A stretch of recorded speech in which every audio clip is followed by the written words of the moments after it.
بسم اللہ الرحمن الرحیم۔ السلام علیکم۔ اشفاق احمد کا ایک سبق آموز واقعہ۔ اشفاق احمد صاحب کہتے ہیں جو لوگ شمالی علاقہ جات میں جاتے رہتے ہیں وہ بخوبی جانتے ہوں گے کہ وہاں صبح کس قدر خوبصورت ہوتی ہے۔ آپ میں سے اکثر مری اور نتھیا گلی ضرور گئے ہوں گے۔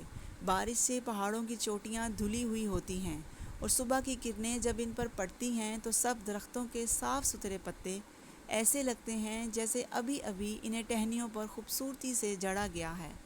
شمالی علاقہ جات میں جانے کا شوق ہمیں کب چڑھا اس کا تو علم نہیں، لیکن اتنا یاد ہے کہ ہمارے سارے دوست ممتاز مفتی، قدرت اللہ شہاب اور دیگر احباب جب بھی دنیا کے کاموں سے اکتا جاتے ادھر ہی کا رخ کرتے۔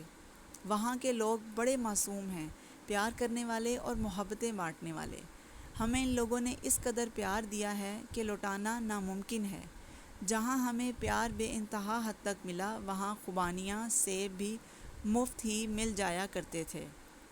مجھے شمالی علاقہ جات کی خوبصورت وادیوں اور صبح کی یاد اس بات سے آئی کہ گزشتہ دنوں لاہور میں خوب بارش ہوئی، اور ایک دن جب میں فجر کی نماز پڑھ چکا اور صبح سیر کا ارادہ کرنے لگا ہی تھا کہ بارش کی ننھی ننھی فوار پھر سے پڑنے لگی۔ میں تھوڑی دیر برآمدے میں کھڑا اس سے لطف اندوز ہوتا رہا، اور میں نے تھوڑی تھوڑی بھیگنے کی کوشش بھی کی اور بار بار پیچھے مڑ کر یہ بھی دیکھتا رہا کہ بانو نہ دیکھ لے، کیونکہ اس طرح سے اسے اپنا بھاشن سنانے کا موقع مل جائے گا اور اس حالت میں دیکھ کر فوراً کہے گی کہ آپ کو کیا ہو گیا ہے، اپنی صحت کا تھوڑا سا تو خیال رکھیں۔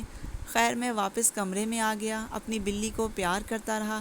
پھر مجھے یاد آیا کہ آج محلے میں شادی ہے اور مجھے وہاں ضرور جانا ہے۔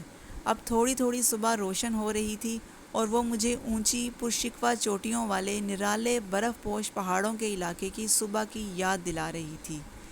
اشفاق احمد صاحب فرماتے ہیں جب میں شادی میں گیا تو موڈ بڑا اچھا تھا اور میں بھی دوسرے لوگوں کی طرح تیاری شیاری کر کے گیا تھا۔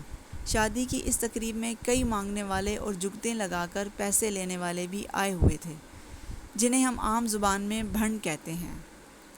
آج کل تو ہمارے ہاں ان کا رواج ذرا کم ہو گیا ہے اور لوگ شادی حالوں میں شادی کی تقریبات کرتے ہیں اور انہیں حالوں کے اندر گھسنے کی اجازت نہیں دی جاتی۔ پہلے ایسا ہوتا تھا کہ ان کے بغیر شادی کی خوشیاں نہ ہونے کے برابر ہوتی تھیں۔ یہ اپنے مخصوص انداز میں ویلیں کہا کرتے تھے، اور ویل وہ پیسے ہوتے تھے جو لوگ دلہے کے سر پر وار کر انہیں دیتے تھے۔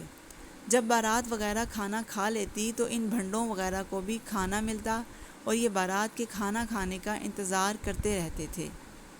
جب یہ لوگ باہر بیٹھے انتظار کر رہے تھے تو میں اٹھ کر ان کے قریب بیٹھ گیا۔ جیسا کہ آپ کو معلوم ہے کہ مجھ میں ذرا تجسس کی حس موجود ہے، میں نے ان سے پوچھا کہ آپ لوگ کب سے یہ کام کر رہے ہیں؟ ان میں سے ایک نے جواب دیا، ہمارا یہ کام جدی پشتی ہے۔ میں نے پوچھا کتنے کما لیتے ہو؟ اس نے جواب دیا کہ صاحب دال روٹی چل جاتی ہے۔ میں نے کہا کہ تمہاری عمر کافی ہے، بال بھی سفید آ چکے ہیں، لیکن میں دیکھ رہا ہوں کہ تم کافی لوگوں کی نسبت خوش ہو۔ تمہارے چہرے سے نہیں لگتا کہ تم زندگی سے مایوس ہو، کیا یہ مصنوعی ہے؟ وہ بولا، صاحب جی ہنس کر یا رو کر زندگی تو گزرنی ہے، اگر روئیں گے تب بھی گزرے گی، ہنسیں گے تب بھی گزرے گی۔ اگر اس نے اپنی مرضی سے ہی گزرنا ہے تو پھر رونا کس بات کا؟ خواتین و حضرات، اس کی بات سن کر مجھے لگا کہ یہ میرے سمیت ان لاکھوں لوگوں سے خوش قسمت ہے جو سب کچھ ہوتے ہوئے بھی کچھ نہ ملنے کا روگ لیے بیٹھے رہتے ہیں۔ اب مجھے وہ پہلے سے زیادہ اچھا لگنے لگا تھا۔ میں نے کہا کہ تمہارے کتنے بچے ہیں؟ وہ کہنے لگا، صاحب اللہ جنت نصیب کرے، بیوی فوت ہو چکی ہے، 2 بیٹے ہیں، ان کی شادی ہو چکی ہے اور وہ بھی اس پیشے سے منسلک ہیں۔ ایک بیٹی جوان ہے لیکن اس کی شادی نہیں کی۔ میں نے کہا یہ تو تمہارا فرض ہے کہ اس کی شادی کرو۔ وہ گویا ہوا، صاحب جی بیٹی کی شادی پیسوں سے ہوتی ہے، چاہے کوئی خود کتنا ہی غریب کیوں نہ ہو، اس سے جہیز مانگا جاتا ہے، لیکن صاحب جی میں پھر بھی اللہ کے گھر سے مایوس نہیں، اس کی شادی بھی اللہ نے چاہا تو ہو ہی جائے گی، میرا اللہ پر بھروسہ ہے۔ میں اس کی بات سن کر حیران سا ہو گیا اور اپنے ہی آپ پر کڑنے لگا کہ وہ شخص جو نہ ایم اے پاس تھا اور نہ ہی اس نے کسی یونیورسٹی سے کوئی ڈگری لے رکھی تھی، اس کا اپنے اللہ پر کس قدر ایمان اور یقین پختہ تھا، اور میں جو ہوں دنیا جہاں کی کتابیں پڑھ کر بھی اس سے انتہائی پس درجے پر ہوں۔ اس نے کہا کہ اس کی ذمہ داری مجھ سے زیادہ اس خدا پر ہے جس نے مجھے، اسے اور سب کو پیدا کیا۔ میں کبھی زیادہ متفکر نہیں ہوا۔ میں نے زندگی بھر بڑی شادیاں دیکھی ہیں اور میرے دل سے ہمیشہ کوئی دلہن دیکھ کر اس کے نصیبوں کے اچھے ہونے کی دعا نکلتی ہے، اور یہ کیسے ہو سکتا ہے کہ میری اس بیٹی کے نصیب اچھے نہ ہوں۔ آپ سب کا بہت وقت لے لیا ہے، آج اس ویڈیو کو یہیں ختم کرتے ہیں۔ اس طرح کی سبق آموز کہانیاں سننے کے لیے آپ میرے ساتھ رہیے گا۔ اللہ آپ کو آسانیاں عطا فرمائے۔